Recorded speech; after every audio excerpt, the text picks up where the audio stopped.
Hey y'all, welcome to another episode of Behind the Screen. This is your semi-spoilerific look behind the scenes of everything that RealmSmith does, including what I did last night during our episode behind the DM screen, as well as a little look into how I create our builds for Monday nights. Tonight is a special episode where I will be pulling parts of my Dwarven Forge terrain and building the cavern from last night, from the end of last night. So this is a spoiler warning. If those of you who have not seen the end of last night's episode, cover your ears or look away. Actually, this whole episode's kind of going to be a little bit spoilerific, so I apologize for those that are potentially watching right now. That haven't seen the rest of the episode. Anyways, bottom line for us, like I said, we're going to dig in and we're going to build some stuff as we go. A couple quick announcements. Of course, last night's episode was episode 4. Next Monday, episode 5 of Tides of Wildemount. That is our D&D official Tides of Wildemount campaign built in the world of Critical Role. Got my Critical Role tee on today. So we're very excited to jump into episode 5, which is almost halfway through the season, believe it or not. And then after that, or before that, on Thursday's Players Table with Joel Auger, he's going to take a player's look at what happened in the episode, and he usually has fun pulling up some old clips and talking about it and doing some songs and things like that. It's a lot of fun. And if you like what you see here and you enjoy, you want to see more of this content, please follow and subscribe by following this little guy. Should go purple. It worked earlier. It didn't work last night. I don't know. Sometimes it does. Sometimes it doesn't. But you can light the potion bottle if you follow. And if you follow, you get entered into our follower list, which then you are entered to win a silver edition Frost Maiden box from Beetle and Grimm when we hit 7,500 followers. Not subs, followers. And following, of course, costs nothing. If you subscribe, then you can be entered into our role-play Discord server, where they role-play in various rooms and various scenarios throughout Darktoe, and then they go on special quests, some of them with our Smith Guardians, and there's information about that in the Discord, and it's also explained in the chat. Before we go on real quick, I just want to get your reactions to the end of last night's episode. I'm dying to know. Again, those of you who haven't watched the end of the episode, maybe tune out just for a second or cover your ears or something like that. But who, spoiler warning, spoiler warning, spoiler warning, but who imagined or thought that Yana was going to betray the party? Like to know who in the Discord was new. I'm going to see you either write traitor, or I want you to write traitor or ally. If you thought she was an ally, if you thought she was a traitor, going into last night's episode before the end. I want to see you write those two in the chat. Oh, see, Jasfall thought I was an ally. Trobe was on the fence. Sakura says traitor. Mr. Kelly says trailer or Chelly. Ally for Barf Battlebrain. Again, still my favorite name. Definitely suspect. Ally. Oh, so we flipped the script a little bit on y'all, which I love doing, and we love to do here at RealmSmith. We love our cliffhangers, and we love our twists, our plot twists. So, all right. Real quick, what I'm going to do is I'm going to switch up, and I'm going to start. What we're going to do is we're going to take, like I said, some of my Dwarven Forge terrain. This is the Mountains of Aranor, I believe. It's part of the City Builder set originally, and now they're releasing it they're expanding it in the Wildlands set. But I'm going to build the cavern that the characters ended up in at the end of last night's episode, and I will answer your questions while I do it. So please, again, if you have a question tonight, write question in capital letters, and then ask your question. It can be about anything. It doesn't have to be about the Dwarven Forge terrain. It can be about last night's episode. It can be about the season. It can be about last season. It can be about what I had for lunch. Whatever it is that you want to write in here. And sorry, Anapodian, I hope I didn't just spoil the end of last night's episode. All right. Here we go. Hello, everyone. Thank you so much for tuning in. Awesome. All right. I'm going to switch it up here for a second. There we go. There is our battle mat. And I'm going to open up the Discord with the questions from... Actually, what I'm going to do is I'm going to switch back and forth from the Twitch stream so that I can also see the chat. I'd like to see you guys...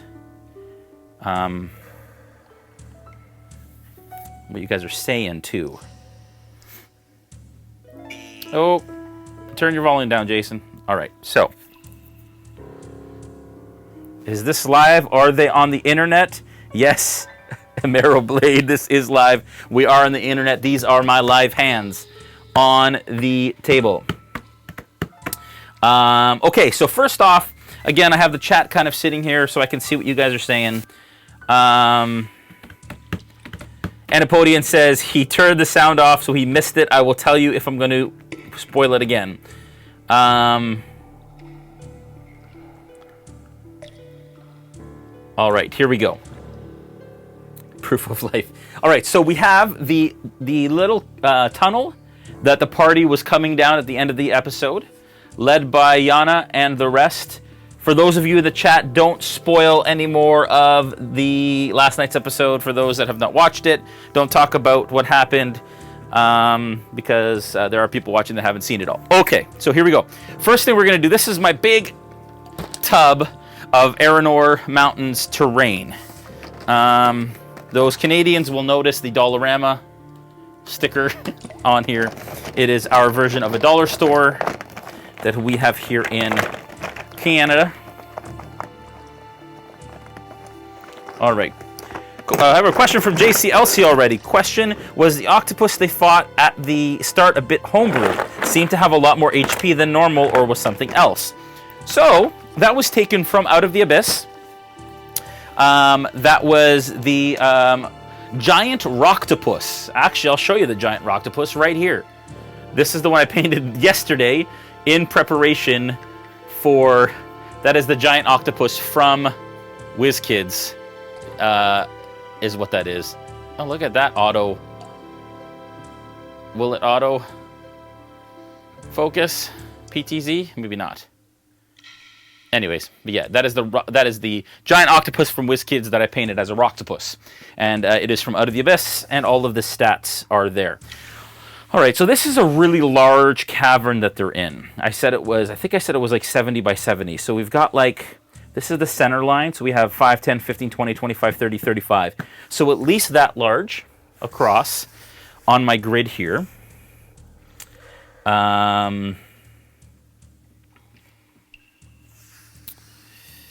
Let's see here. So what I'm going to do, I think, is I'm going to create... I think I have 4 of these. I'm pretty sure. And if not, I might only have 3. Yeah, I think I only have 3. But then I have some smaller ones that I can make up a 4th, I think. I think I have 4 of the smaller ones as well. This is fun. I've never done live builds before. Hopefully this is something you guys enjoy and want to see more of. Because it's a lot of fun. All right, so we have that, and I'm going to put these 4 to create the size that I need here. So I said it's a 70 by 70, so that's 10, 20, 30, 40, that's 80 wide with some walls around it. That will be the size that we need. Very good. And we're going to have it butt up right against the tunnel there. All right, so the party, we said they walked out to the center. Yana stood in the center, and the rest of the party kind of came out into the cavern, kind of like this. Again, I will not be stating exactly what happened, but they all sort of moved into the cavern like this. We'll spread them out a bit.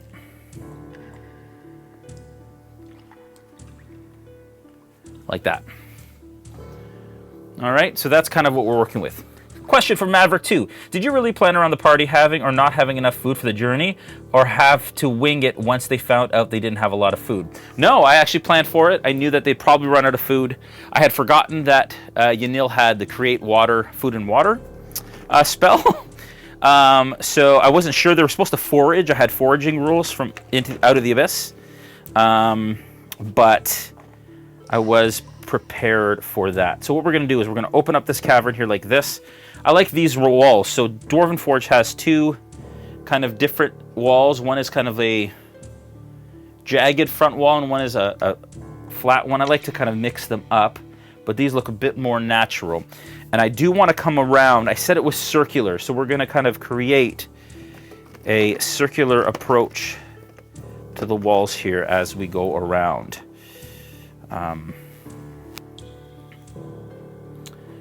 What I'm going to do is I'm going to have kind of set up my four corners here that I'm building to, of course. Kind of like that. And like I said, there was a ladder leading up one side, and I imagine it would be this side that there was kind of a staircase. So we're going to leave that sort of kind of bare. I think what we're going to do is this. And then continue this way. Now, these wall sections, these jagged wall sections have kind of the logo and stuff. They're not finished on the back. So I like to not have them face the camera. So the camera's going to see those. So we're going to use mostly the other kind of sections on there. So we're just going to create a round cavern. I explained it as if a volcano had been hollowed out. That's what I said it looked like. And we can have some kind of outcroppings like that. Kind of a gradual sort of curve.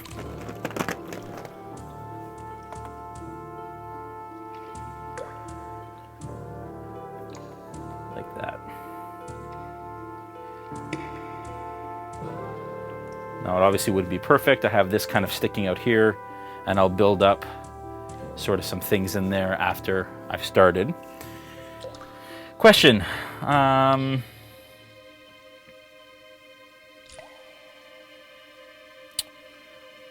From Anapodian, are those plates from WizKids? I missed where you said they're from. This is all from Dwarven Forge. These are Dwarven Forge pieces. Everything I'll be using tonight is from Dwarven Forge except the minis, of course, which are a mix of Hero Forge and WizKids. Okay, we're going to have to move Bacalhau just up a touch. And then we have one more section to go in there. And then we have enough like that. Okay. Like I said, it's a hollowed out volcano, so we're creating a big round cavern.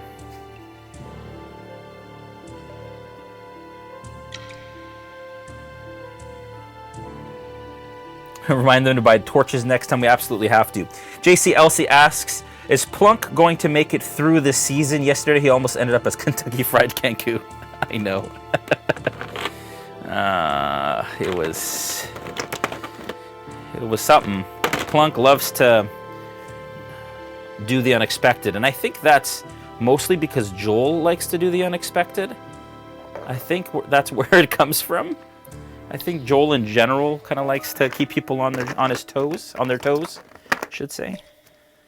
Not on his toes. On his toes would be weird. Just trying to find all of my little wall pieces here so that I can create this curved wall, the curvature in the wall like that.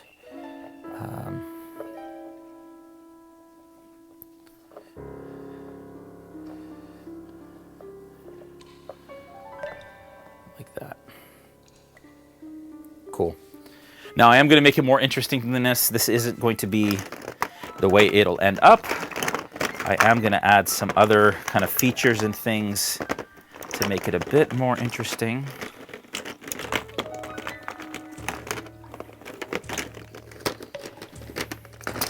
And I think I'm going to have, I'll put the ramp here so that basically that ramp starts the climb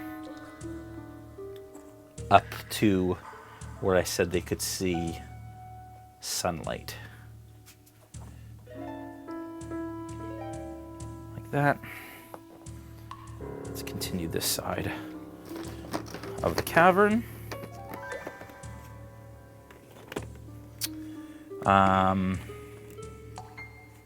Just making sure I...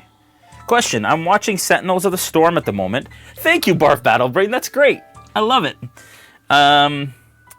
Is there any chance of Jeff Roney making a comeback at some stage? The banter between Jeff and Dave was highly amusing. It is highly amusing. I would love to bring those guys back. We didn't actually do a finale to that season yet, for reasons which I've explained before. But that said, we'd love to come back and do a finale with all of the cast at some point. That would be a heck of a lot of fun. So the hope is at some point to finish up and just do, because I think we're one episode off of finishing that guy. Okay, got 2 more sections here that I need. 1 more section now. And I will have my cavern built.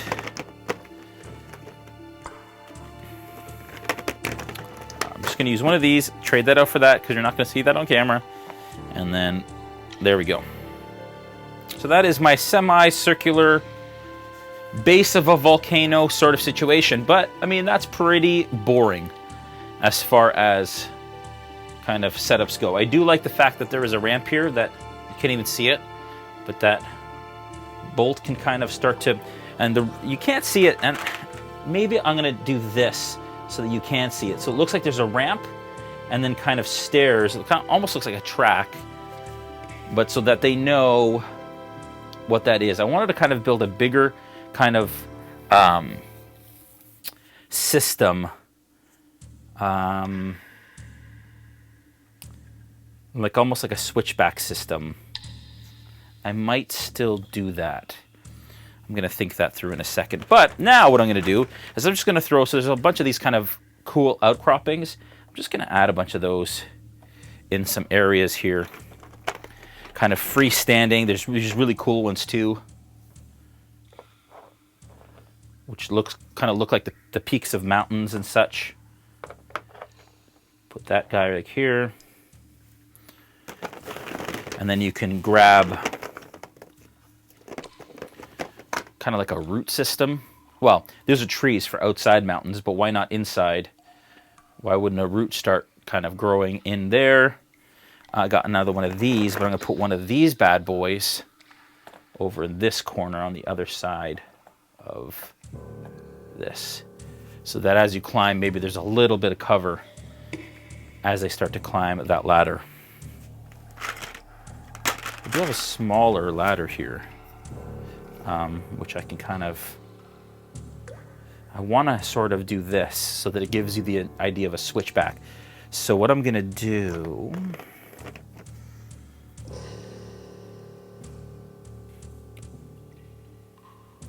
Seabass asks, my party has agreed to take Irina to Strahd. Do you have any advice on how to keep the story going after she has been taken by Strahd?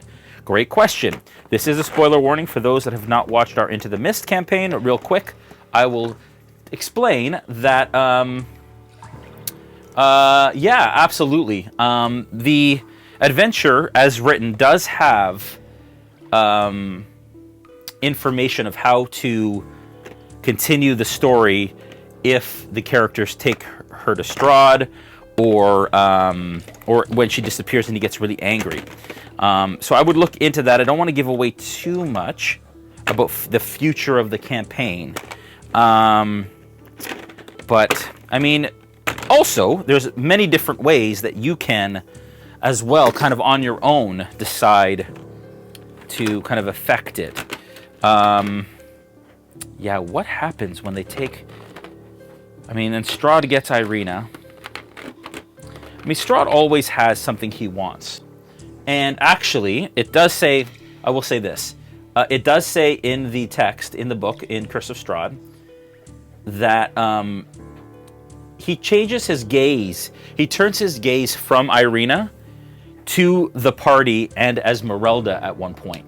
So even though he has Irina, and that was kind of his original sort of intention or plan or desire, his desire is also to get his hands on the party and to kill Esmeralda. So there is an opportunity there.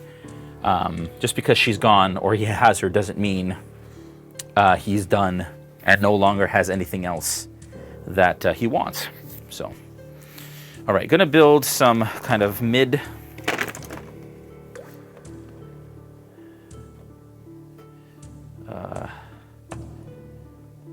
some just kind of rocky outcroppings here in the center as well, just to make it a bit more interesting and break up kind of the grid of the playfield here a little bit.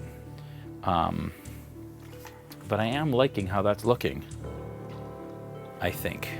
What do you guys think? No problem, Seedass. You are welcome. Now, I did say that there was kind of a circle in the middle of the floor, of the ground. So that's an interesting thing, too, because I do have a little something from WizKids. I also have... actually, I'm going to pull out some old dungeon tiles here. These, I don't know if you guys have ever seen these, but these are a nice kind of affordable way to build dungeons. Dungeons & Dragons proper released these. They're dungeon tiles, 2D dungeon tiles. You can find them. I found them at well, we have chapters here in Canada. I don't know if you guys have those chapters in the States, but it's a big bookstore. You can probably order them on Amazon, but I think one of these has a magic circle, just like that. I don't know if that's going to look good or not. I don't think it does. It doesn't look too bad. Doesn't look too bad, but it's not quite the size that I need, is it? So I'm going to not use that. Put that off to the side for now because I don't think we're going to use those. So what I'm going to do instead... now, this is the light up one from WizKids. Now, the only thing is I didn't want to have it be a lit circle. So I didn't want it lit, but look how cool that is. Now it does have that black kind of space in there. So I do wonder if maybe I make the circle, maybe I put the circle like here. It's inset a little bit, but that's okay. Looks pretty friggin' cool. And then I can just put this feature kind of over to the side here. Maybe back here. Looks kind of empty back here. And then maybe we do a little something over on this side. These are really cool too, these kind of shore pieces. Like that. And I did say that Yana kind of comes over and stands in the middle and asks the party to join her. So now I've saved one of these. I have a really cool circle on my table. And these guys kind of stopped. I'm going to say they stopped around here.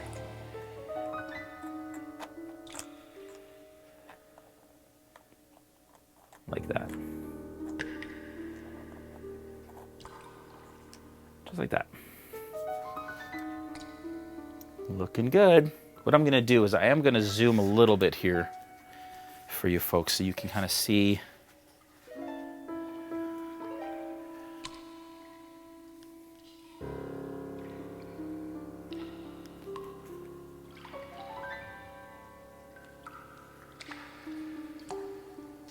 There. And this is probably the view we're going to use tomorrow night. Looks pretty cool. And it does look like a drawn circle right now, not a lit circle. But this circle is really cool from WizKids. You can like make it different colors. and you can have it flicker magically, and it kind of undulates, and then you can, this one's like very faint, and if you turn it off it looks like stone. Cool as that. And then you have red. I kind of like the red one. It looks like it's kind of just but I do want it to look like kind of like it's just drawn there.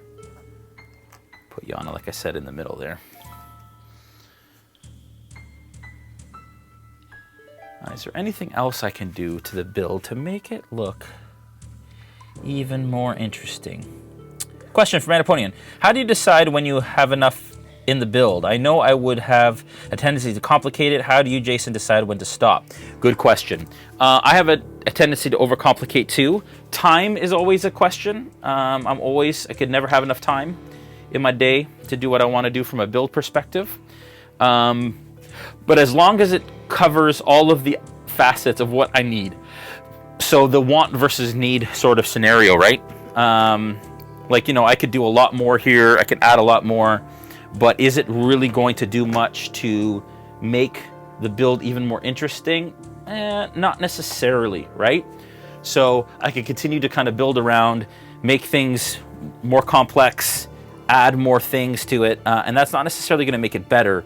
It's just going to make it more, if that makes sense. And so I always do a want versus need kind of approach to things, because I don't always need to have it be super complex in order to function and complete or do what I needed to do, if that makes sense. I'm not sure if that answered your question, but I think that's looking good. I don't know if there's much more I want to do. It's a little empty in this corner, so I may put like just a little rock in that corner. But that looks pretty good. And it gives you the idea that, or the feeling, I guess, that I'm going for. I did want, again, the circle to be in the center, but I think I'm willing to, and because I did say it was in the center, but I'm kind of willing to just deal with it at this point.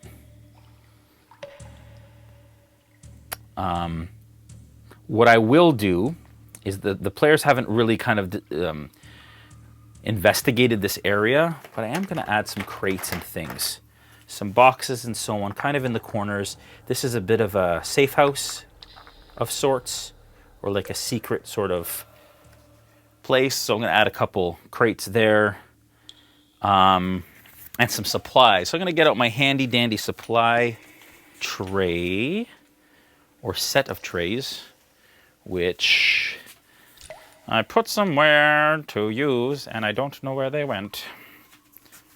Please hold. Okay, they're over here.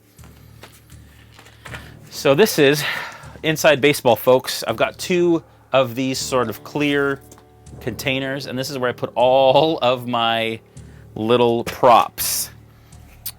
So I am gonna do some things actually here. I am gonna like add a couple of these sorts of things. So basically like a place where it's a hideout, right? So you wouldn't have like nice beds, but you would have maybe some like little straw mattresses on the ground for hiding out. You're not gonna be able to see the one over here. So I'll just pull it out from the wall some like that. And so you'd have like little hideaway kind of spots. And these I crafted myself. They're just little kind of straw beds, little pieces of wood with kind of fake straw and a piece of material on them. We'll just add a couple here and there. And I'll basically kind of like explain this to the players when they start the game next time. This is also kind of a cool little thing I built. It's a little kind of supply box crate. It's got a lantern on the top. I wonder if it'll... Will it? Usually if you put your hands behind something, we get focus. No, not getting focus, it's okay. Anyway, little crate. It's got bags on the side. I have a tutorial of how to build this on our YouTube channel. You can check that out. along with a lot of the things. It's older, but it does light up. And the little lantern flickers. So, you know, I can put that kind of somewhere, maybe a bit more obvious, like that. Little flickering lantern kind of crate. And then I think I'm probably just going to add like a weapons rack. Use a Dwarven Forge weapons rack back here. And maybe some crates, some barrels and things. So just, again, supplies. This is kind of like a secret kind of safe house. So maybe some foot lockers. Any other ideas? Do you guys have any other ideas of what might exist in a secret Drow Kryn Dynasty lair? I did see some suggestions there that I'm absolutely going to take into consideration. Give me one sec. I'm just going to kind of add to the little supply area here. That. Again, just a little resupply area. Okay, let's look at comments and some things I could potentially add. But I think that looks pretty good. Comment maybe one of the card sections under the circle to even it. Kevin Manx, you are brilliant. That is exactly what I'm gonna do. I was like, what could I use to even out? Oh, I'm gonna show you the magic here. It's just a bunch of LEDs. But pretty brilliant in its simplicity. That is exactly what I'm going to do. I don't know if that's going to be high enough. Might be. Let's see. If not, I will use 2. And I think this piece needs some... That's good enough. Look at that. Kevin Manx. Brilliant. Totally. Now it is flush. And looks stellar. And there we go. So cool. Again, I want it to look like, not like it's glowing, but like it's drawn in the ground. That one kind of stays lit, solid. And that's kind of what I'm going to use for tomorrow. Any other suggestions? Let's see. Comment looks really awesome. Light up piece is epic. Wish I could afford Dwarven Forge. The light up piece is from WizKids and it's quite affordable, guys. And WizKids has some really cool, affordable terrain that you guys should definitely check out for dungeons and for inns and taverns and stuff now. So check out their Warlock tiles. But this is from their Warlock tile set that I'm just using here because I love the circle. I wasn't expecting those to be in there. I opened the box and about cried when I saw them. Miller said, more isn't always better. I gotta work on that. And Meryl Blade says, question, how would you deal with players who get upset after you make a ruling? Yes, okay, so what I'm gonna do is I'm gonna shut that off. I'm going to go back and then we're gonna do questions for the rest of the time. For you guys. From you guys. Here we go.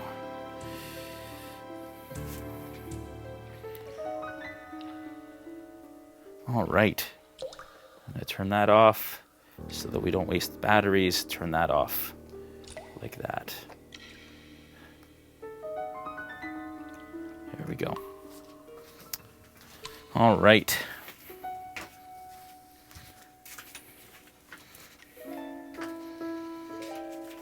Very cool. And then maybe even, oh, this is turning on again. Maybe even for tomorrow night, I will, maybe I'll even find a way to do a shaft of light that comes down right in the center.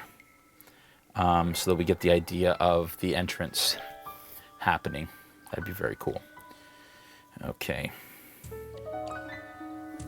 All right. Back to questions here. Actually, I will not use this anymore. I will use my laptop instead. All right. You can still ask questions about the build, monster intelligence, and hang on.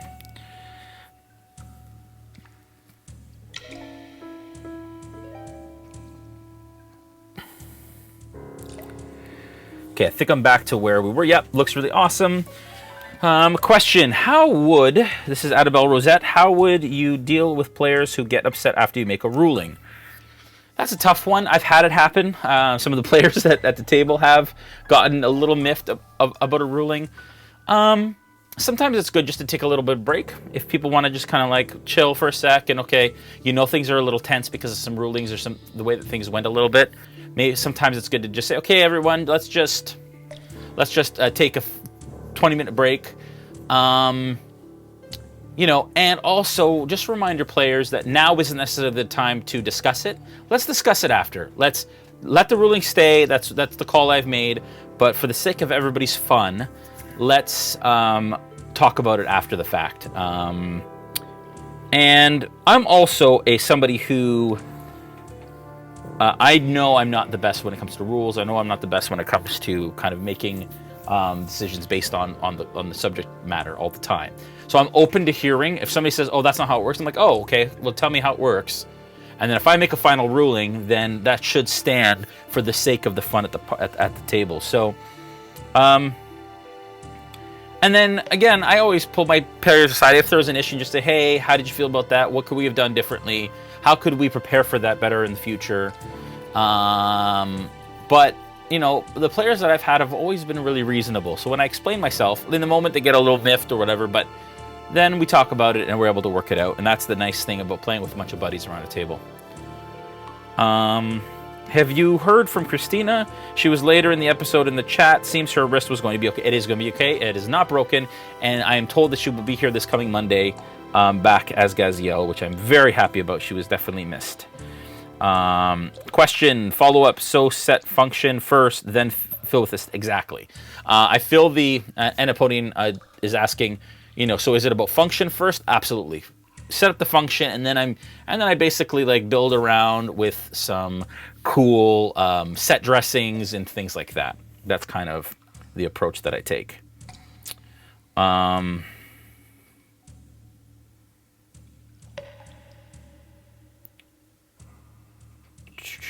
Comment from Maverick 2. How about a chair in the middle of the room? A CR joke. That's good. That's really good. Comment, fungus. Fungus is interesting. Yeah. Could definitely drop some fungus in there, although I think they have their hands full for those of you that were there for the end of the episode. Octopus hanging from the walls. That's good too. Question from Linus Calling. Monster intelligence enter into placement and design. Let me know what you mean there, Linus. I think you're the first time chatter. I haven't seen you on here. But I'd love to hear what you mean there. So I'm assuming that you mean, do I factor the monster's intelligence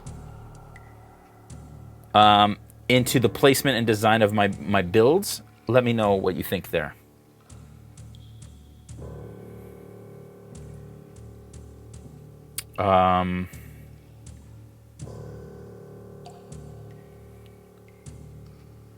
Just going through the rest of the comments here. Question from Element Zero. I have not used miniatures before in my games, but I am interested in doing so. Where do you suggest I begin? Element Zero, I would suggest, depending on what campaign you're running, will determine kind of what type of terrain you want. If you're serious about getting into miniatures like long-term and really investing, then I would definitely go and maybe grab some Warlock tiles from WizKids. I have the set here of their, I think these are the dungeon. Yeah, these are the dungeon tiles. Dungeon's always nice to have because it can be a city, it could be, but this is the, whoa, hey, that was close. I just ninja'd that one. This is the Warlock tiles for the dungeon set. And it's a bunch of floors and walls and doors and everything you need to basically build like to scale, miniature scale, and to scale with their minis, a dungeon set. They're affordable, they're cool to use, and that is a great thing. And then they're always expanding that. And they've also released a town set, which is like Tudor walls and so on for taverns and inns and stuff. So I'd suggest starting there. That's a decent kind of mid-tier level.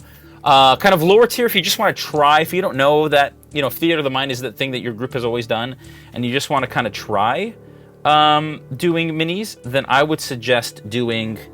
I'm going to do that. My bad. Then I would suggest grabbing the 2D tiles that I showed you earlier from Dungeons & Dragons, because you can grab like a city, you can grab a dungeon, you can grab sewer stuff. It's all there, and you can kind of use that. Overland, they have overland tiles that I have as well. They're called Wilderness, so there's the city, the wilderness, and dungeon. And that's a good place to start. That's really affordable, and then you can try and do that. And then WizKids has incredible minis. All of the minis we use other than Hero Forge are pretty much WizKids. We use some Reaper stuff, but it's mostly WizKids stuff. If you like to paint, but it takes longer to get there, so you probably want to buy the pre-painted booster packs. Or if you're interested in painting, or if you don't care if they're painted necessarily, you can buy the unpainted ones and then paint them later. There's so many ways to enter into the miniature world of D&D and tabletop RPGing. We obviously have gone kind of the epic route with Dwarven Forge being kind of the premier sort of more expensive route, handcrafted and so on, but we mix it up with WizKids and Dwarven Forge, some Monster Fight Club stuff. Monster Fight Club has some really great 3D terrain. You can check them out. They've had a bunch of Kickstarters, including all the little trees that we use oftentimes on a big field. That's Monster Fight Club stuff. And then Hero Forge, of course, for your player character minis. It's always fun to be able to go on heroforge.com, design your own miniature, and then have it printed and sent. Actually, Sierra's miniature is on its way in the mail, and I will paint it when it gets here. And I'm excited to do that because she's the only player character that we don't have a miniature for, painted miniature for yet. And yeah, painting minis, true. Linus Calling says painting minis is a great family activity. That is very, very true. Question, will we see you paint our Vetur... I never know how to pronounce that dragon's name. Arvitratsis. I forget how to pronounce it. Anyways, Mini from Icewind Dale or NECA D&D Icons of the Realms, the tower figure. Yes, so the tower I think is pre-painted. The white dragon is pre-painted. I haven't received those yet, but I think there's something in the mail from WizKids that was supposed to arrive tonight. I was going to unbox it tonight, and it hasn't arrived yet, unless I check. Imagine if I checked FedEx right now and it's at my front door, because it was supposed to arrive by 8 p.m. It is now 8:45. It says it's still in transit, so it's not here yet. Which is too bad, because I would have unboxed it tonight if it was here. Because I don't know what WizKids sent me this time. I know some of the things, but I don't know all of it. But yeah, absolutely. You'll see me. I mean, WizKids and us are buddies, and we love those guys, and they've been so great to us throughout the entirety of what RealmSmith has done. And so we'll always feature their stuff in our streams for sure.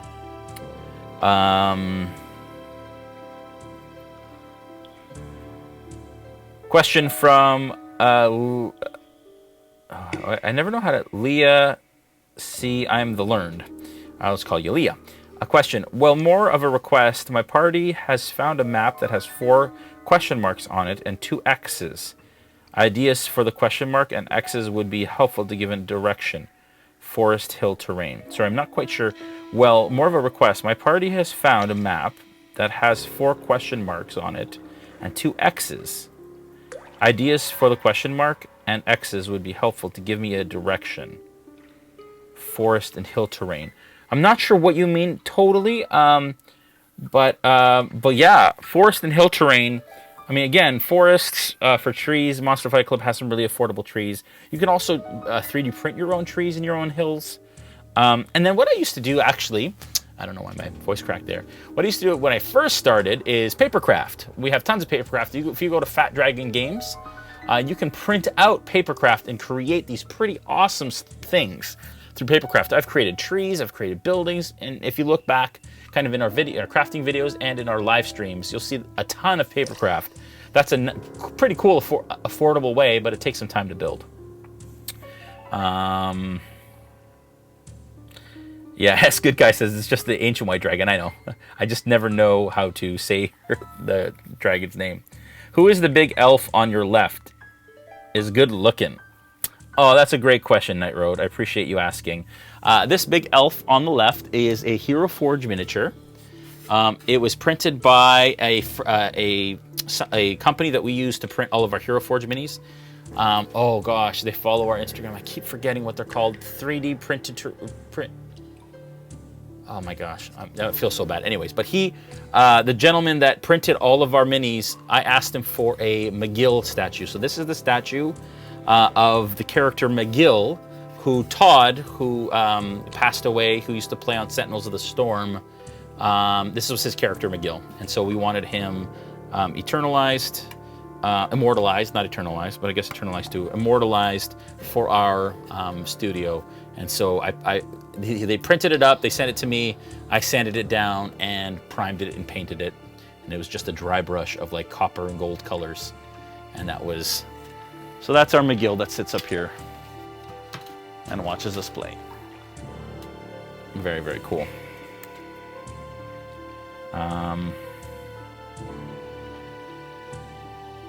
Yeah, no giveaways tonight, guys. I guess somebody wrote in giveaway.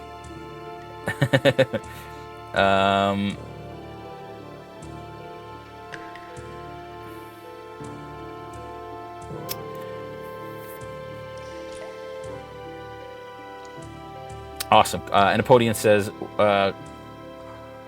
Anapodian D20 says, was your papercraft from Fat Dragon Games? Tom's stuff is pretty darn good. Yeah, it was from Fat Dragon, and you can see I have tons of it. If you look back at our old videos, I have built tons and tons of papercraft. I have a whole shelf in the other room of papercraft buildings, and they're pretty impressive what you can do. Although printing can be a little expensive sometimes, actually. Amazing. So fun. Any other questions or comments? We still have about 10 minutes left. If you guys have anything pressing. I'd like to know, actually, and this is a complete transparency question for you guys. From a DM, getting in the mind of a DM, and you can write comment to answer in the chat. I felt hard running. It was hard for me to run Underdark, and I don't know if anybody noticed. Let me know if you did. But this is Inside Baseball, complete transparency. I felt not out of my element. I just felt forced. I tried this like random encounter thing, and it felt a little patchwork to me, and not as cohesive as I like things. I'd like to know how you guys felt about it, honest opinions, and how you think it flowed. And I like to do this because I like to kind of get a sanity check on things I'm feeling while I'm running it. Watching it back today during the YouTube premiere, I felt better about it. I'd love to hear your thoughts on that. Leah asks, what is that old bottle setting in front of you to your right? So this bottle here, this bottle, I think this is what you're talking about. This is our bottle. It's our follow and subscription bottle. It'll glow when people follow or subscribe. I don't know if it's working tonight. It was working. It has been working. I don't know if it is. This is a cool skull bottle. I just got it on Halloween one year from Michael's. I just picked it up. Just always loved it, so I kind of use it in our thing. And then of course this is my horn mug. Comment: my net was just gone super laggy. If it drops, I'll say I have a great night and have watch back later. Thanks, Anapodian, for stopping by. PDG Matt Mock says, well, I have sort of a question, but I feel like asking it would kind of be stepping on toes. No question is stepping on, no question is a bad question. PTG, please don't worry about stepping on toes. A comment from S Good. The Fat Dragon stuff in subscription boxes was fantastic. It is like a gateway drug, though. It is, right? It's so true. And yeah, we had a lot of papercraft in our subscription boxes when we were in that business. Prometheus Bound asks, how many, and this is, of course, Daniel, how many followers do we currently need to unlock the next Beetle and Grim giveaway? Quite a few, folks. I think we are at 6,500. We need about 1,000 followers to come in and do that. So spread the word, folks. If you want that box, we may have set our goals a little too far apart. We're figuring that out. We're all figuring all this out as we go. Well, yeah, let me know. But hopefully we can make some progress. Please let your friends know. Spread the word. Help us grow the channel, and we'll give you really cool stuff. Comment from Barf Battlebrain. Just wanted to say a big thank you to the Smith Guardians who took my character Gustav Vint and 4 others for a soiree into the Undertow on Sunday night. Well worth staying up to 3 a.m. even though I was getting up for work at 7. Yeah, dude, our Smith Guardians are so great. Just so everyone knows what he's talking about. Basically, if you join our Discord server by subscribing on Twitch, you get the ability to go on quests at tier 2 and tier 3, and I think this maybe have even been tier 1 did some things, but yeah, so fun. You guys are awesome, Smith Guardians, and if you want to be part of that fun, definitely subscribe to the channel and you'll get the chance to do that. Tam Good says, I thought it floated pretty well. Glock 89 says, it went pretty well. Could look at Out of the Abyss for help. That's what I was using. I was using all of I was using the travel pace, I was using the pursuit charts, I was using the counter tables, all from Out of the Abyss, but thank you for that, Glock. I like having the players roll, it stresses them out, Adabel Rosette says. Me too, that was fun. Underdark is not that DM friendly either as a rail adventure or as locales to use independently, sort of forced to stick to it. Yeah, that's true.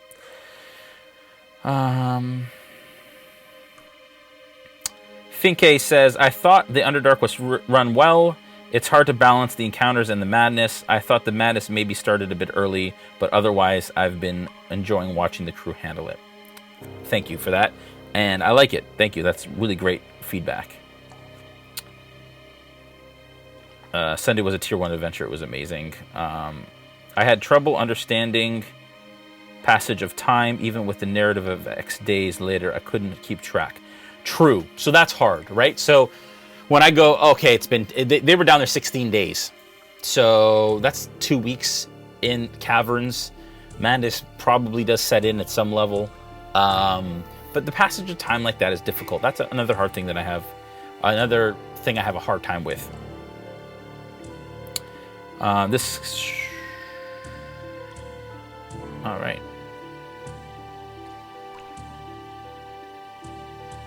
Amazing. All right, guys. Well, thank you so much for watching. Thank you, everyone, for coming out. I know it's crazy Christmas time, so I appreciate the viewership tonight. Again, follow if you'd like to be entered to win that Beetle and Grim box. And make sure that you also subscribe to take advantage of all of our Discord, RP, server stuff. I love you guys. You guys will see this tomorrow night, Monday night on the table. And we'll see what happens with the players. It is going to be pretty epic indeed. I'm very excited for a next episode. You guys have a good night. A couple more questions real quick. Maverick 2 says, did you have something planned if they turned around? Yes, I did, but I can't say what that was. Comment from PTG. Okay, then. Well, Gaziella Paladin, I figure she should have used her lay on hands to take care of Yana's disease days ago, but Christina's been AFK. So lay on hands wouldn't have worked. And I will explain why at some point later. But there is a reason why that wouldn't have worked. The Rocktopus was cool. The way it crawled through the crack in the wall. Awesome. All right, guys. Have a great week. Stay safe. Thursday, Players Table with Joel OJ. Check him out. It's a lot of fun. And then, of course, Monday for Episode 5 and this crazy encounter. It was a great place, actually, to be kind of midway through the campaign. You all have a good night. Bye.